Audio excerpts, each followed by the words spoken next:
ఏ రాజకీయ పార్టీ నాయకుడు వాయిస్ను సమాజం దృష్టికి తీసుకెళ్ళకపోయినా పెద్ద నష్టం లేదు. కానీ ఏ సంఘం వాళ్ళ అభిప్రాయాలను రోజు సమాజం దృష్టికి తీసుకోపోయినా నష్టం లేదు. కానీ నా వికలాంగుల ఆత్మఘోష మాత్రం ప్రతిరోజు తీసుకెళ్లాల్సిన బాధ్యత మాత్రం మీ మీద ఉన్నదని చెప్పి నేను ముందుగా మీకు విజ్ఞప్తి చేస్తూ ఈ సమావేశానికి సంబంధించిన ముఖ్యమైన విషయాల్లోనే నేను ప్రస్తావిస్తానన్న విషయం కూడా మీ దృష్టికి తీసుకొస్తున్నాను. నేను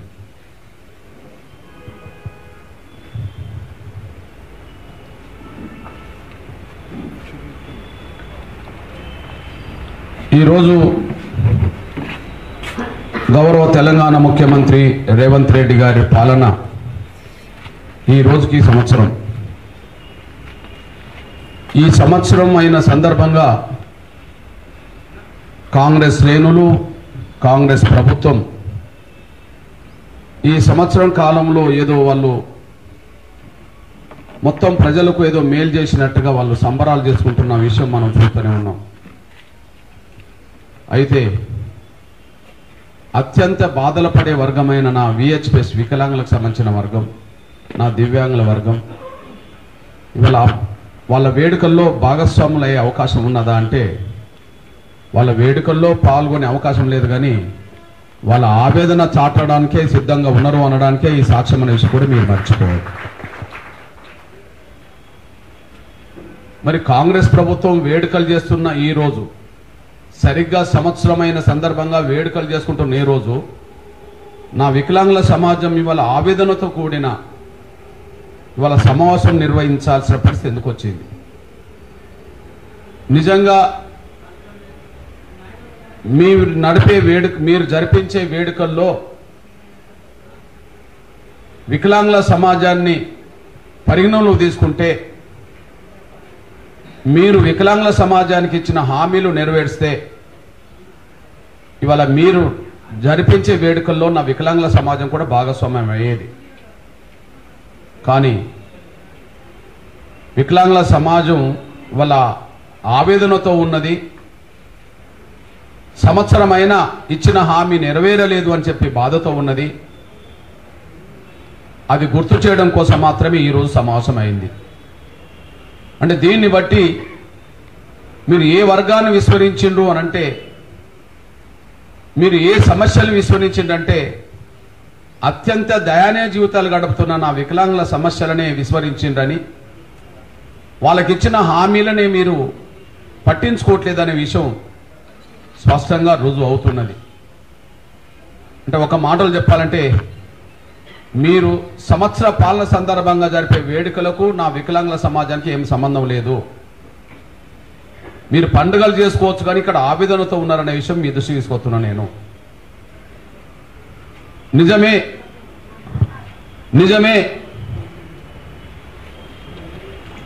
మీరు మేనిఫెస్టో ఏదైతే పెట్టారో, రాజకీయ పక్షాలకు ఎన్నికల సమయంలో ఇచ్చే మేనిఫెస్టోలే భగవద్గీత, ఖురాను, బైబిల్ అని చెప్పుకుంటారు వాళ్ళే.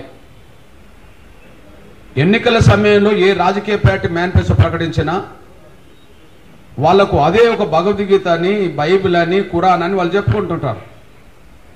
అంటే మీరు ఏదైతే ఎన్నికల మేనిఫెస్టో అనుకుంటుండ్రో అదే నిజంగా భగవద్గీత అవుతే, అదే బైబిల్ అయితే, అదే ఖురాన్ అవుతే దాని పట్ల మీకు గౌరవం ఉండాలి కదా, దాని అమలు పట్ల మీకు నిజాయితీ ఉండాలి కదా. అమలు పట్ల గౌరవం లేదు, మీకు నిజాయితీ లేదు అనే విషయం సంవత్సరం పాటు రుజువైంది కదా అనే విషయం మీ దృష్టికి తీసుకొస్తున్నాను నేను. దివ్యాంగుల సంక్షేమం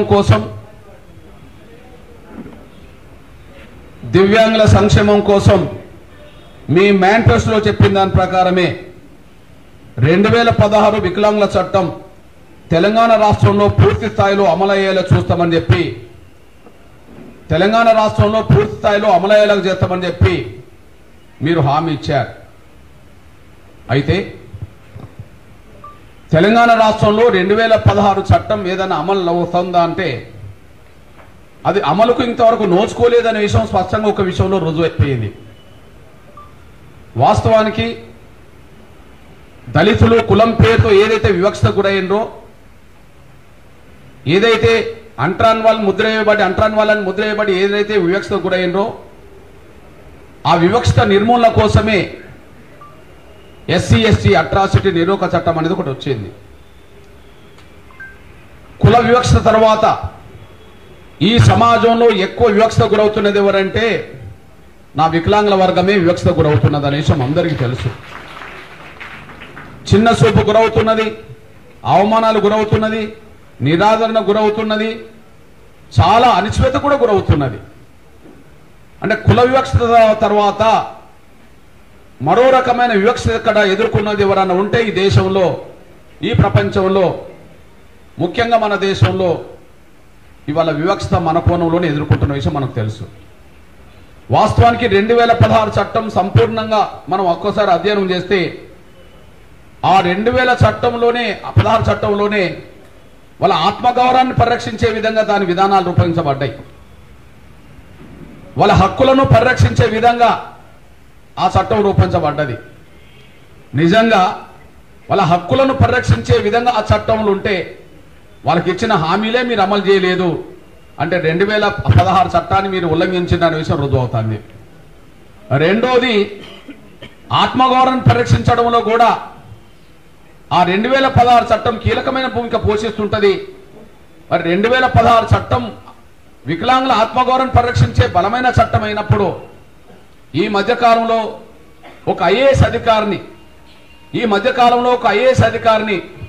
మరి స్మితా సబర్వాల్ అనే ఒక ఐఏఎస్ అధికారిని మన వికలాంగుల సమాజాన్ని ఏ విధంగా మనకు అవమానించిందో పేపర్లో, టీవీలో చూశాం.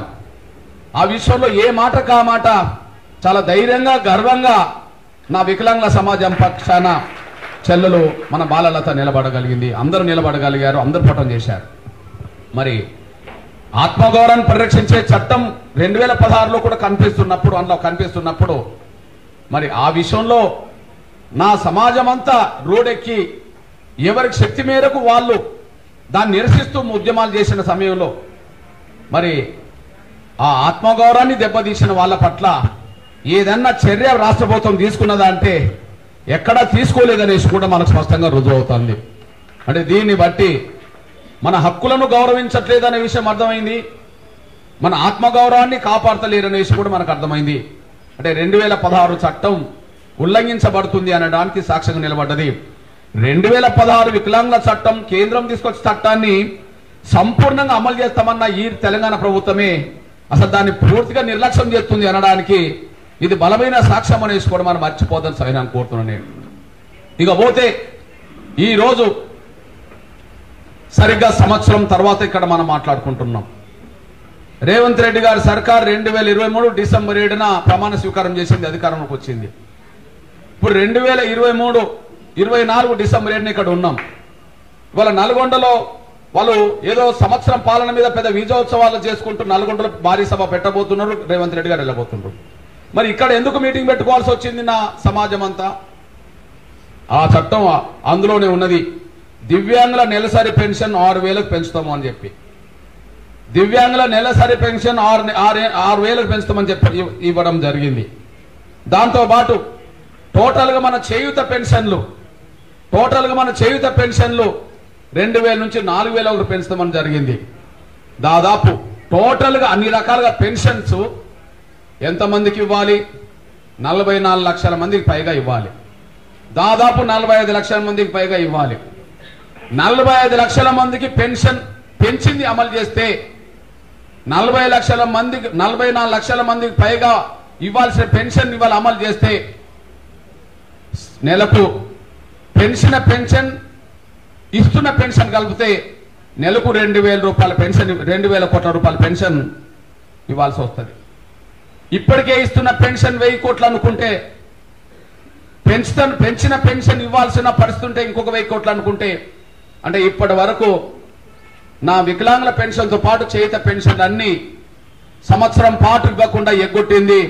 సంవత్సరం పాటు ఎగ్గొట్టిన పెన్షన్ ఎంత అంటే 12,000 కోట్లకు పైగా పెన్షన్ ఎగ్గొట్టిందనే విషయం రుజువు అవుతుంది. 12,000 కోట్లకు పైగా పెన్షన్ ఎగ్గొట్టిందనేసి కూడా మీ దృష్టికి తీసుకొస్తున్నాను నేను అంటున్నా. రేవంత్ రెడ్డి గారి సర్కార్ 12,000 కోట్ల రూపాయల బకాయి పడ్డది చేయుత పెన్షన్దారులందరికీ. ఎందుకు వదలాలి? వాస్తవానికి ఇక్కడ ఈ రౌండ్ టేబుల్ సమావేశానికి శ్రీను తమ్ముడ అన్ని రాజకీయ పార్టీలను ఆహ్వానించాం, అన్ని సంఘాలను ఆహ్వానించాం. ఎందుకంటే ప్రతి రాజకీయ పార్టీ తమకంటూ ఒక అనుబంధ సంఘంగా కూడా వికలాంగుల సంఘాన్ని ఏర్పాటు చేసుకున్నది.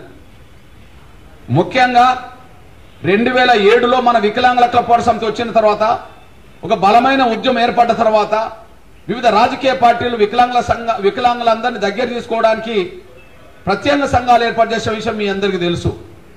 ఈ నేపథ్యంలో మీ అందరికి ఒక విజ్ఞప్తి చేస్తున్నాను. నేను ఇప్పుడు ఒక నెల జీతం ఎమ్మెల్యేలు, ఎంపీల, మంత్రుల, ముఖ్యమంత్రుల జీతం ఒక నెల తీసుకోలేదు అనుకోండి, అవి బకాయి ఉన్నట్టే కదా గవర్నమెంట్ దగ్గర. అదే సమయంలో ఉద్యోగస్తులకు సంబంధించిన ఒక నెల జీతం ఏదో కారణాల వల్ల ఇవ్వలేదనుకోండి, వాళ్ళకు కూడా బకాయిలు పడ్డట్టే కదా. అంటే ఒక నెల జీతం తీసుకోకపోతే వచ్చే నెల వచ్చేటప్పటికి దాన్ని వదులుకోరు కదా. మరి డిసెంబర్ 7వ తారీఖు నాడు అధికారంలోకి వచ్చిన ఈ తెలంగాణ రేవంత్ రెడ్డి గారి సర్కారు సంవత్సరం పాటు పెన్షన్లు పెంచింది, ఇవ్వకపోతే సంవత్సరం పాటు బకాయిలు పడ్డట్టే కదా.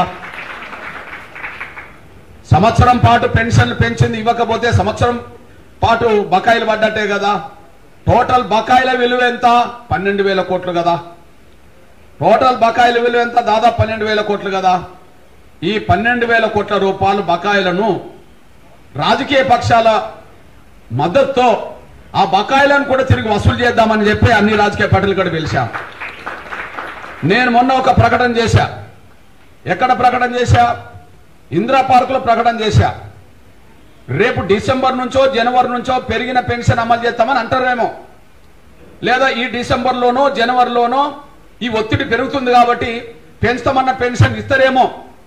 కానీ ఇచ్చే పెన్షన్ ఒకవేళ డిసెంబర్ నుండి ఇచ్చినా ఆ నెలదే ఇస్తారేమో పెన్షన్ది, లేదు జనవరి నుండి ఇచ్చినా ఆ నెల నుండి పెన్షన్ ఇస్తారేమో. మరి ఎగ్గొట్టిన సంవత్సరం పాటు ఎంత, ఎగ్గొట్టిన విషయం ఎంత అన్నప్పుడు నేను ఒక విషయం చెప్పాను.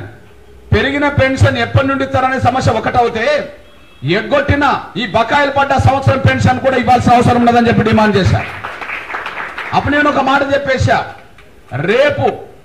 రేపు నా వికలాంగుల సమస్యల మీద, నా చేయుత పెన్షన్దారుల సమస్యల మీద బలమైన ఉద్యమం నిర్మించే సమయంలో ఏ రాజకీయ పార్టీ అయితే ఈ ప్రభుత్వం ఏదైతే ఒక సంవత్సరం పాటు బకాయిలు పడ్డ పెన్షన్లు ఉన్నాయో, ఏ రాజకీయ పార్టీ అయితే అధికారంలోకి వస్తే మేము బకాయిలు పడ్డ పెన్షన్ ఇస్తామని చెప్పి ఏ పార్టీ అంటదో ఆ పార్టీతో నేను చేతులు కలుపుతానని చెప్పడం జరిగింది. ఏ రాజకీయ పార్టీ అయితే బకాయిలతో సహా మేము మళ్ళీ పెన్షన్ ఇస్తామని చెప్పి ఎవరైతే అంటారో భవిష్యత్తు రోజుల్లో నేను వాళ్ళతోటే చేతులు కలుపుతాను కూడా చెప్పడం జరిగింది. అంటే నేను చెప్పదలుచుకుందంటే, రేపు పెరిగిన పెన్షన్ ఈ నెల అమలు జరుగుతుందా రేపు అమలు జరుగుతుందా అనే విషయం తేల్చుకుందాం, రోడ్ ఎక్కుదాం. కానీ బకాయిలతో సహా వసూలు చేద్దాం, ముక్కుపిండి వసూలు చేసే రోజులు రావాలనే విషయం మీద తీసుకొస్తున్నాను. బకాయిలతో వసూలు చేద్దాం, బకాయిలతో పాటు వసూలు చేద్దాం, ముక్కుపిండి వసూలు చేసే రోజులు రావాలని మీ దృష్టికి తీసుకొస్తున్నాను నేను. కాకపోతే దురదృష్టవశాత్తు ప్రతి రాజకీయ పార్టీకి వికలాంగుల సంఘాలు ఉన్నాయి. వికలాంగుల సంఘాల నాయకత్వంతో సంప్రదింపులు జరిగినాయి. ప్రతి రాజకీయ పార్టీ ప్రధాన నాయకులతో కూడా సంప్రదింపులు జరిగినాయి. నా తమ్ముడు మొదటి నుంచి శ్రీను వీళ్ళందరూ కలిసి ఎప్పుడు స్వతంత్ర భూమిక పోషించే కారణం ఎక్కువ ఉన్నారు కాబట్టి మీరు సమావేశాలు పాల్గొని విలువైన సూచనలు రేపు భాగస్వామ్యం అవడానికి అవకాశం ఉన్నది. కానీ ఏ రాజకీయ పార్టీ ప్రధాన అనుబంధ సంఘం సంబంధించింది ఇక్కడ రాకపోవడం, ప్రధాన రాజకీయ పార్టీ నేతలను పిలిచినా కూడా వాళ్ళు రాకపోవడం చూస్తే నా వికలాంగుల సమాజం పట్ల రాజకీయ పార్టీల నిర్లక్ష్య వైఖరి ఏ స్థాయిలో ఉన్నదో మనకు స్పష్టంగా రుజువుతుందనేసి కూడా మనం మర్చిపోద్దాం సరైన కోరుతున్నాం. ఏ రకమైన ఎంత నిర్లక్ష్యం ఉన్నదో ఒకసారి గమనించాల్సిన విజ్ఞప్తి చేస్తాను నేను. కనీసం వాళ్ళు పెట్టుకున్న సంఘాల నాయకత్వాన్ని ఇక్కడికి పంపించలేకపోయారు. పోనీ ప్రధాన నాయకులతో మాట్లాడినా కూడా వాళ్ళు కూడా రాలేకపోయారు. దీన్ని బట్టి మన పట్ల ఎంత నిర్లక్ష్యం ఈ సమాజంలో కొనసాగుతున్నదో, ప్రభుత్వాలే కాదు వివిధ రాజకీయ పక్షాల వైఖరి కూడా ఎంత నిర్లక్ష్యంగా కనిపిస్తున్నదో మన కళ్ళ ముందు కనిపిస్తున్న సత్యం అనేసి కూడా మీ దృష్టికి నేను తీసుకొస్తున్నాను. నేను అయినప్పటికీ నా సోదరి సోదరులారా ఖచ్చితంగా ఒకే విషయం మాత్రం మీ దృష్టికి నేను తీసుకొస్తున్నాను. నేను ఒక సమస్య మీద దృష్టి పెట్టిన తర్వాత ఆ సమస్య పరిష్కారం ఎంతకాలమైనా దాని మీదే నిలబడి పోరాటం చేసినప్పుడే అంతిమ విజయం సాధిస్తాం. ఒక సమస్య న్యాయమైందని మనం గుర్తించినప్పుడు, ఆ న్యాయమైన సమస్య పరిష్కారం కోసం ప్రభుత్వాల ముందు మనం పెట్టినప్పుడు, ప్రభుత్వాలు దిగొచ్చి న్యాయం చేసేంత వరకు ఎక్కడ రాజీ లేని పోరాటం చేసినప్పుడు మాత్రమే అంతిమ విజయం సాధిస్తాం. ఆ కోణంలో మీ అందరికీ తెలుసు, ఎంఆర్పిఎస్ ఉద్యమం 94లో ఏర్పడ్డది వర్గీకరణ కోసం. ఎంఆర్పిఎస్ ఉద్యమం 94లో ఏర్పడ్డది వర్గీకరణ కోసం. ఇవాళ 2024లో ఉన్నాం. అంటే దాదాపు 3 దశాబ్దాల పాటు. అంటే సమస్య పరిష్కారం జరగాలని ఎంఆర్పిఎస్ కోరుతున్నప్పుడు, ఎంఆర్పిఎస్ చేసే డిమాండ్ న్యాయమైన డిమాండ్ అని సమాజం కూడా అంగీకరించినప్పుడు, ఇక ఆ సమస్య పరిష్కారం కోసం ఎన్ని అడ్డంకులు వచ్చినా ఖచ్చితంగా అది నిలబడి కొట్లాడి సాధించాలని చెప్పి ఆ పోరాటం 3 దశాబ్దాలు జరిగిన తర్వాతనే వర్గీకరణ జరిగిందని కూడా మీరు మర్చిపోదని సాయం కోరుతున్నారు. అంటే ఒక సమస్య న్యాయమైందని గుర్తించిన తర్వాత, ఆ సమస్య పరిష్కారం కోసం పోరాటం మొదలైన తర్వాత, ఆ పోరాటంలో ఆ న్యాయమైన డిమాండ్ సాధించేంత వరకు పోరాటం మధ్యలో ఆపేది లేదని చెప్పి ఎంఆర్పిఎస్ చరిత్ర 3 దశాబ్దాల చరిత్ర నిరూపించిందని కూడా మీరు మర్చిపోవద్దు.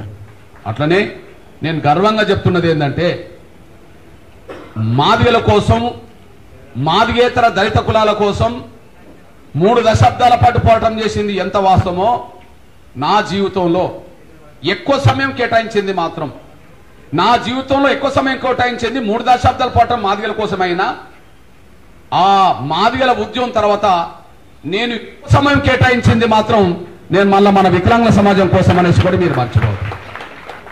ఎందుకంటే ఎస్సీ వర్గీకరణ పోరాటం 94లో మొదలైంది. కానీ మీతో నాకు అనుబంధం ప్రత్యక్షంగా 2007 నుంచి మొదలైంది. ఎంఆర్పిఎస్ పోరాటం 3 దశాబ్దాల క్రితం పోరాటం మొదలైంది. కానీ 13 సంవత్సరాల తర్వాత, ఎంఆర్పిఎస్ ఉద్యమం మొదలైన 13 సంవత్సరాల తర్వాత మీతో నాకు అనుబంధం, మీ సమస్యల మీద దృష్టి పెట్టే అవకాశం, ఆ సమస్యల మీద మీతో చర్చించే అవకాశం, మీతో కలిసి పనిచేసే అవకాశం నాకు 17 సంవత్సరాల క్రితం నుంచి వచ్చేసింది. ఇప్పుడు మీరు చెప్పండి, మొదటి పోరాటానికి నా జీవిత కాలంలో 30 ఏళ్ళు నేను అడ్డు కేటాయించాను. కానీ 2007లో మీతో ఏర్పడ్డ అనుబంధం ఈనాటి కూడా చెక్కు చెదరకుండా కొనసాగుతుందనేసి కూడా మీరు మర్చిపోతాను సాయం అనుకుంటున్నాను. దాదాపు ఈ 17 సంవత్సరాలు వర్గీకరణ కోసం మన కోసమే ఎక్కువ సమయం నేను వెచ్చించింది అనేసి కూడా మీరు మర్చిపోతాను సాయం అనుకుంటున్నాను. దాదాపు ఎంఆర్పిఎస్ వర్గీకరణ కోసమే వచ్చిన ఒక 10 సమస్యల మీద పరిష్కారం కోసం ఉద్యమం చేసింది. ఎంఆర్పిఎస్ ఎస్సీ వర్గీకరణ కోసమే ఉద్యమం మొదలైన ఈ సమాజంలో 10 సమస్యలను పోరాటం చేయడం జరిగింది. అందులో వికలాంగుల సమాజం కోసం ఒకటి, ఎస్సీ ఎస్టీ ఉద్యోగస్తులకు ప్రమోషన్లో రిజర్వేషన్లు ఒకటి, ఆకలి కేకల యాత్ర చేసి పేద వర్గాలకు రేషన్ బియ్యం కోట పెరగాలని పోవటం ఒకటి, మహిళల మీద అత్యాచారాలు దాడులు జరిగినప్పుడు మహిళలకు ప్రత్యేక కోర్టులు ఏర్పాటు చేయాలనేది ఒకటి. ఇట్లా చెప్పుకుంటూ పోతే ఒక 10 ప్రధాన సమస్యల మీద పోరాటం చేయడం జరిగింది. కానీ ప్రధాన సమస్యల్లో నాకు మొదటిది వర్గీకరణ సమస్య అయితే, నాకు రెండోది నా వికలాంగుల సమస్య అనేసి కూడా మనం మర్చిపోదు.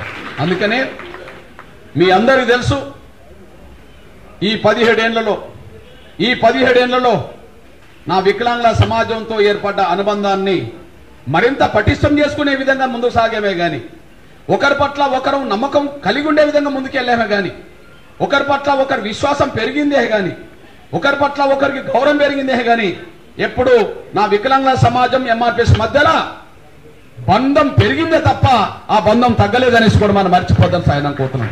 అంటే నా జీవితంలో ఎక్కువ సమయం వెచ్చించింది 3 దశాబ్దాలు వర్గీకరణ కోసం అయితే, మిగిలిన 17 సంవత్సరాల పాటు నాకు నా వికలాంగుల సమాజం మీదనే నా జీవిత కాలంలో ఎక్కువ సమయం కేటాయించింది నా వికలాంగుల సమస్యల మీద అనేసి కూడా మనం మర్చిపోవద్దనుకుని నేను సవినంగా కోరుతున్నాను నేను. కాబట్టి నేను విజ్ఞప్తి చేస్తున్నా, ఖచ్చితంగా నా చెల్లెలు ఏదైతే అన్నదో, నా తమ్ముడు శ్రీనివాస్ ఏదైతే అభిప్రాయాలు వ్యక్తం చేసిండో, లేదా సూచనలు సలహాలు ఇచ్చిన నాయకత్వం ఏదైతే చెప్పిందో, వాటన్నిటికి కట్టుబడి ఉండి మన ప్రయాణాన్ని మరింత ముందుకు తీసుకెళ్దామనేసి కూడా మనం మర్చిపోతాం సార్ అనుకో. వాటన్నిటికీ కట్టుబడి ఉండి మన ప్రయాణాన్ని ముందుకు తీసుకెళ్లాల్సిన బాధ్యత ఉన్నదని కూడా మీ దృష్టికి నేను తీసుకొస్తున్నాను నేను. అదే సమయంలో ఎంతో కొంత వర్గీకరణ సమస్య ఒక కీలక దశకు చేరి, ఇక వర్గీకరణ రేపో మాపో అమల్లోకి వచ్చే సమయం కనిపిస్తున్న సమయంలో ఇంకా కొంత నేను ఎక్కువ సమయం కూడా మన వికలాంగుల సమాజం కోసం ఇవ్వడానికి నాకు కొంత అవకాశం ఉన్నదని కూడా మీ దృష్టికి వస్తున్నాను నేను. మొదటి ప్రయారిటీ వర్గీకరణ కాబట్టి, మనతో ఏర్పడక ముందు వర్గీకరణ పోరాటం మొదలైంది కాబట్టి దానికి నేను కట్టుబడి ఉండి కొనసాగించాల్సి వచ్చింది. కానీ మనతో ఏర్పడ్డ అనుబంధం ఏర్పడ్డ కానీ ఇప్పటి వరకు దాన్ని కొనసాగించుకుంటూనే వచ్చేసాం. ఒక అంశం, ప్రధాన అంశం, వర్గీకరణ అంశం కీలక దశకు చేరి అది అమల్లోకి వచ్చే సమయం కనిపిస్తున్న సమయంలో నేను మరింత సమయం మన కోసం వెచ్చించడానికి నాకు అవకాశం ఉన్నది. అప్పుడు మరింత శక్తివంతంగా మనం ముందుకు సాగుదాము. మన సమస్యలు ఏదైతే ఉన్నదో ఆ సమస్యలన్నింటి పరిష్కారం కోసం ముందుకు సాగుదాం అనేసి కూడా మనం మర్చిపోదు. మీ వెనక ఏ రాజకీయ పార్టీ ఉన్నా లేకపోయినా, ఏ సంఘం ఉన్నా లేకపోయినా, మీ అన్నగా మీ సోదరుడుగా నేను ఎప్పుడు మీకు తోడుగా నీడగా ఉంటానని కూడా మీరు మర్చిపోతే సాయం కోరుతున్నాను. ఆ విశ్వాసం, ఆ గౌరవం నా పట్ల కూడా మీకు ఉన్నది కాబట్టి అది వికలాంగుల హక్కుల సమితి కార్యకర్తలు, నాయకుల, లేదా వికలాంగులు వివిధ సంఘాలున్న నాయకుల, కార్యకర్తలు ఎవరైనా సరే, ఎంఆర్పిఎస్ అన్నా, వ్యక్తిగతంగా నేనన్నా అదే అభిమానం, గౌరవం చూపెడుతున్నారు. అందుకు మీకు ఎప్పుడు నేను కృతజ్ఞత ఉంటాను, ఎప్పుడు మీకు రుణపడి ఉంటాను కూడా మీరు మర్చిపోదని సాయం కోరుతున్నాను. నేను ఏది ఏమైనా నా చెల్లెలు ఒక కీలకమైన విషయం చెప్పి కరెక్టే. ఈ దేశంలో మన మీద ఎంతో వివక్షత, అణచివేత జరుగుతున్నది. ఈ దేశంలో మన మీద ఎంతో వివక్షత, అణచివేత జరుగుతున్నది. మనకు సంబంధించిన హక్కుల పట్ల కూడా ఎవరు కూడా అక్కడ ముందుకు సాగి మాట్లాడేటోళ్ళు కనిపించట్లేదు. ఇట్లాంటి సమయంలో ఖచ్చితంగా మనకు స్థానిక సంస్థల నుంచి మొదలుకుంటే అసెంబ్లీ, పార్లమెంటు వరకు, చట్టసభల వరకు ఏదైతే రాజకీయ రిజర్వేషన్ కావాలని చెప్పి మనం అంటున్నామో ఖచ్చితంగా ఆ చెల్లెలు పెట్టిన డిమాండ్ పట్ల వికలాంగుల హక్కుల సమితి కూడా అందులో భాగస్వామ్యాన్ని డిమాండ్ మన అందరి అభిప్రాయం అదే కనుక భవిష్యత్తు రోజుల్లో దానికోసం కూడా కలిసికట్టుగా వాయిసిద్దాము, కలిసికట్టుగా రోడ్డెక్కుదాము, కలిసికట్టుగా మాట్లాడదాం అనేసి కూడా మీరు మర్చిపోద్దని సైనం కోరుతున్నాను. నేను అదే సమయంలో ఎస్సీ ఎస్టీ అట్రాసిటీ యాక్ట్ నిర్మూలన చట్టం ఎట్లయితే ఉన్నదో ఇప్పుడు 2016 చట్టంలో కూడా ఉన్న ఈ ఆత్మగౌరవం పరిరక్షించే విషయం ఏదైతే ఉన్నదో అది సరిపోతలేదనే విషయం మొన్నటి సంఘటనలు రుజువు చేస్తుందనేసి కూడా మీరు మర్చిపోదు. నిజమే, 2016 చట్టంలో కూడా అంశం ఉన్నది. 2016 చట్టంలో కూడా మన ఆత్మగౌరవం పరిరక్షించే చట్ట రూపకల్పనలో అది కొంత అంశాలు ఉన్నాయి. అయినప్పటికీ మొన్న ఒక ఐఏఎస్ అధికారి ఆ మాట అనగలిగింది, మనం తప్పించుకోగలిగింది అంటే ఎక్కడో దిక్కు ఇంకా అది లోపం కనిపిస్తున్న విషయం మనం మర్చిపోదు. ఒక మాట నోరు జారిందంటే వాళ్ళు జైల్లో ఉంటారనే మాట చట్టం ద్వారా రుజువు కావాలి. నా వికలాంగుల సమాజాన్ని ఎవరన్నా ఒక రకంగా అవమానించిండు, వాళ్ళ నోటు నుంచి మాట జారిందంటే, వాళ్ళ నోటు నుండి వాళ్ళ మాట జారిందంటే వాళ్ళు మాట జారిన వాళ్ళు బయట ఉండరు, వాళ్ళు జైల్లో ఉంటారనే విషయం స్పష్టంగా రుజువు కావాలి. దాని గురించి పటిష్టమైన చట్ట రూపకల్పనలో కూడా మనం ముందుకు సాగుదామనేసి కూడా మీరు మర్చిపోద్దని సైన్ కోరుతున్నాను నేను. అంటే చట్టసభలో రాజకీయ రిజర్వేషన్ల నుంచి మొదలుకుంటే మన అట్రాసిటీ నిర్మూలన చట్టాన్ని కూడా, మన అట్రాసిటీ నిర్మూలన చట్టం వైపు కూడా మనం ప్రధాన దృష్టి పెడదామనేసి కూడా మీరు మర్చిపోద్దని సైనంగా కోరుతున్నాను నేను. అట్లనే అన్ని రంగాల్లో అభివృద్ధిలో భాగస్వామ్యం, అన్ని రంగాల అభివృద్ధిలో భాగస్వామ్యం కావాలంటే ఎస్సీ ఎస్టీలకు సప్లా నిధులు ఉన్నట్టుగానే, బీసీలకు సప్లా నిధులు తెస్తామని మాట్లాడుతున్నట్టుగానే, మైనార్టీలకు సప్లా నిధులు తెస్తామని మాట్లాడుతున్నట్టుగానే, వాళ్ళ అగ్రకులాల పేదలకు కూడా కొన్ని ప్రత్యేక కార్పొరేషన్ ఏర్పాటు చేసి వాళ్ళ అభివృద్ధి కోసం పాటుపడతామన్నట్టుగానే నా వికలాంగుల సమాజానికి కూడా జనాభా నిష్పత్తి పరంగా ఖచ్చితంగా సప్లాన్ చట్టాన్ని తీసుకురావాల్సిన అవసరం ఉన్నది. నా వికలాంగుల సమాజం పక్షాన కూడా సప్లాన్ చట్టం తీసుకొచ్చి దాన్ని ఖచ్చితంగా ఈ దేశంలో, ఈ రాష్ట్రంలో నా వికలాంగుల సమాజం జనాభా ఎంతున్నదో ఆ జనాభాకు తగ్గట్టుగానే బడ్జెట్ లో కూడా ప్రత్యేక నిధులు కేటాయించాల్సిన అవసరం రాబోతుందనేది కూడా మీ దృష్టికి తీసుకొస్తున్నాను నేను. నిజంగా మన వికలాంగుల సమాజం ఒక తాటి మీద నిలబడగలిగితే, వికలాంగుల సమాజం చుట్టే రాజకీయాలు తిరిగే రోజులు వస్తాయని కూడా మీరు మర్చిపోద్దని సహాయం కోరుతున్నాను నేను. వికలాంగుల సమాజం ఒక తాటి మీద నిలబడగలిగితే, వికలాంగుల సమాజం చుట్టూ రాజకీయాలు తిరిగే రోజులు ఖచ్చితంగా వస్తుంటాయి. దానికి సాక్ష్యం మీకు తెలుసు. నిజంగానే ఒక వికలాంగుల సమాజం సంబంధించిన ఒక 20 లక్షల మంది మొత్తం ఉన్నారనుకుంటే ఏ తల్లిదండ్రులైనా, ఏ అన్నదమ్ములైనా, ఏ అక్క చెల్లెళ్ళైనా నా తమ్ములు నా చెల్లెలు బాగుండాలనే కోరుకుంటారు. వాళ్ళు బాగుపడ్డ రోజు గౌరవపడుతుంటారు, వాళ్ళు ఇబ్బందులు పడ్డ రోజు బాధపడుతుంటారు. అట్లాంటి పరిస్థితుల్లో నా వికలాంగుల సమాజం కొన్ని డిమాండ్లు పెట్టి ముందుకు తీసుకెళ్లగలిగితే ఖచ్చితంగా ముందు ఎవరు అండగా ఉన్నా లేకపోయినా నా వికలాంగుల సమాజ కుటుంబ సభ్యులు మాత్రం ఖచ్చితంగా అండగా నిలబడతారు. వాళ్ళ గౌరవాన్ని కోరుకునేటోళ్ళే, వాళ్ళ గుర్తింపు కోరుకునేటోళ్ళే, వాళ్ళ అభివృద్ధిని కోరుకునేటోళ్ళే కుటుంబంలో ప్రధానంగా ఉంటారు. కాబట్టి సమాజంలో ఎంతమంది ఉంటారో ఉండరో తర్వాత విషయం మాట్లాడుకుందాం. కానీ కుటుంబంలో మాత్రం ఖచ్చితంగా విలువనిచ్చి గౌరవించి అభివృద్ధిలోకి రావాలని కోరుకునే వాళ్ళు ఉంటారు కనుక 20 లక్షలకు తోడు ఇంకో 40 లక్షలు వేసుకుని ఇంకొక 80 లక్షలు ఇంట్లో నలుగురు వేసుకుంటే దాదాపు 1 కోటి మందిని ప్రభావితం చేసే శక్తి మన వికలాంగుల సమాజానికి ఉన్నది. రాబోయే రోజుల్లో ఆ దిశగా కూడా మనం అడుగులేయాల్సిన అవసరం కూడా మీరు మర్చిపోదని సాయం కోరుతున్నాను.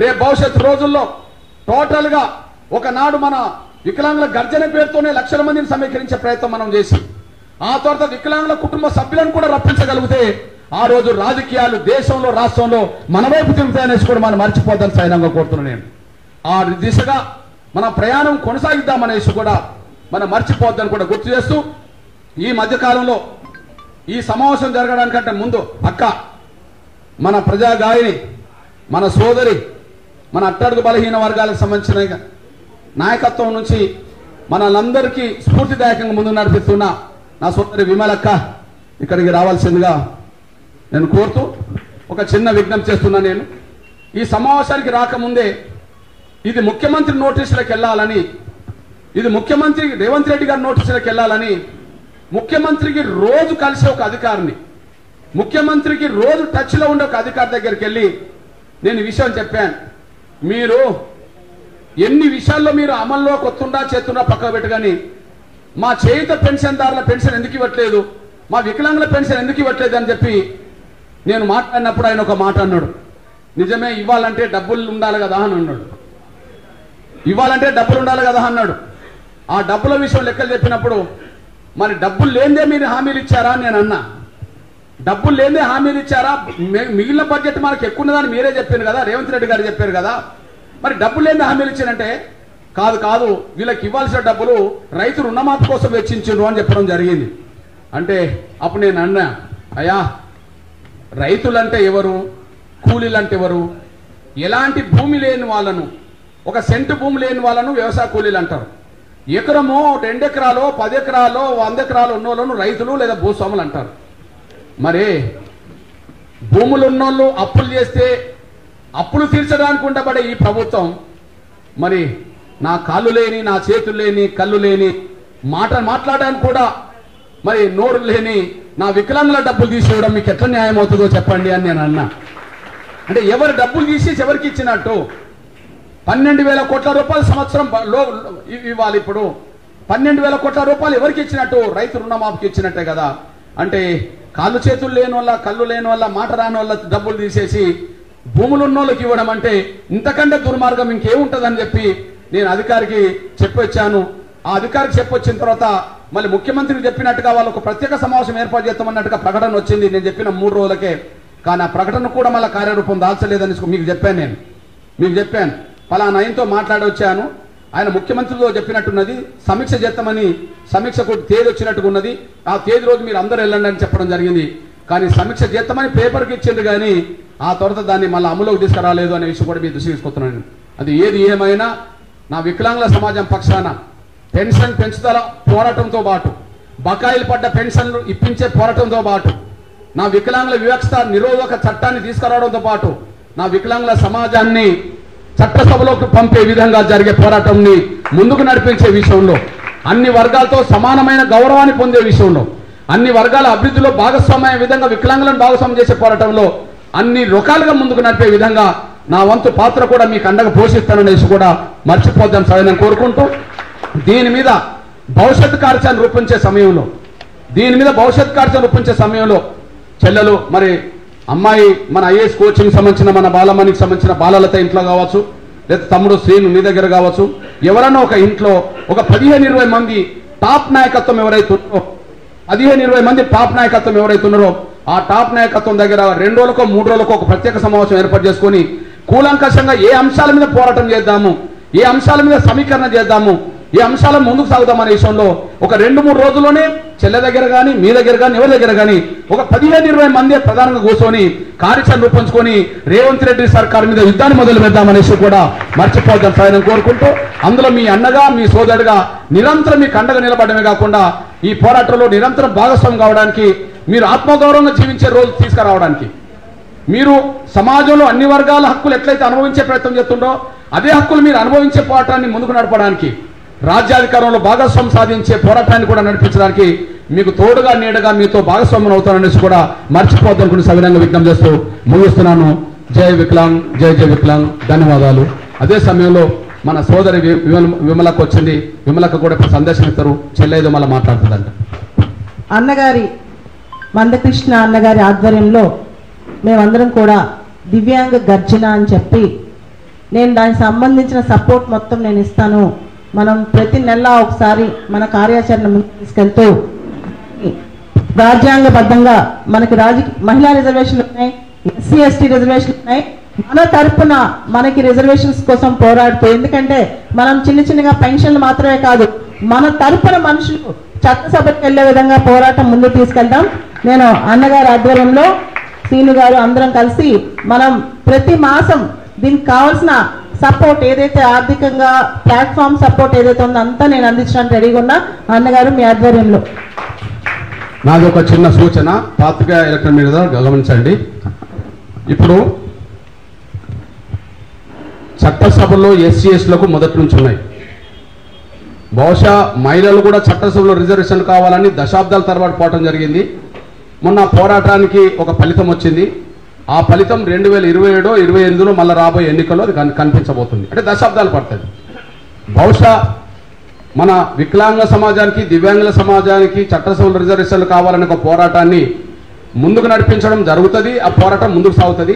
అది ఎంతకాలం పట్టినా కూడా ముందుకు సాగాల్సిందే.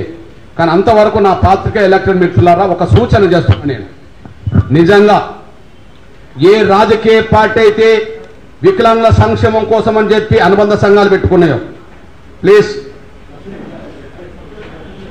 ఈ సూచన విలువైంది అనేది మీ దృష్టికి తీసుకొస్తున్నాను. నేను ఏ రాజకీయ పార్టీ అయితే వికలాంగుల సంక్షేమం మేము పాటుపడతాం, మేము కట్టుకుంటామని చెప్పి వికలాంగ సంఘాలు పెట్టుకున్నాయో, ఏ రాజకీయ పార్టీ అధికారంలో ప్రతిపక్షంలో ఉన్నాయో, నేను వాళ్ళందరికీ విజ్ఞప్తి చేస్తున్నాను. నేను చట్టసభలో వికలాంగులకు రిజర్వేషన్ల కోసం జరిగే ఉద్యమంలో మీరు భాగస్వాములు కావాలనే ఒకటి మేము కోరుతున్నామైతే, రెండోది మీకు నిజంగా వికలాంగుల సంక్షేమం, వికలాంగుల అభివృద్ధి, వికలాంగులకు న్యాయం జరిగే ఉద్దేశం ఉంటే కనీసం చట్టసభలో రిజర్వేషన్లు చట్టబద్ధంగా సాధించేంత వరకు శాసన మండలిలో, రాజ్యసభలో మీరు వాళ్ళకు సీట్లు కేటాయించాలని చెప్పి నేను విజ్ఞప్తి. ఇది రాజకీయ పార్టీ నిర్ణయం.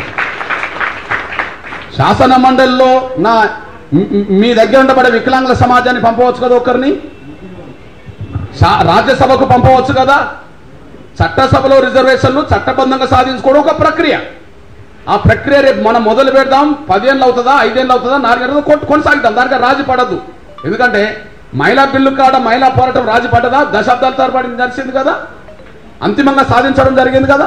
అట్లనే నా వైకల్యంతో కూడిన నా దివ్యాంగులకు సంబంధించిన చట్టసభలో రిజర్వేషన్ల కోసం పట్టడం జరుగుతుంది.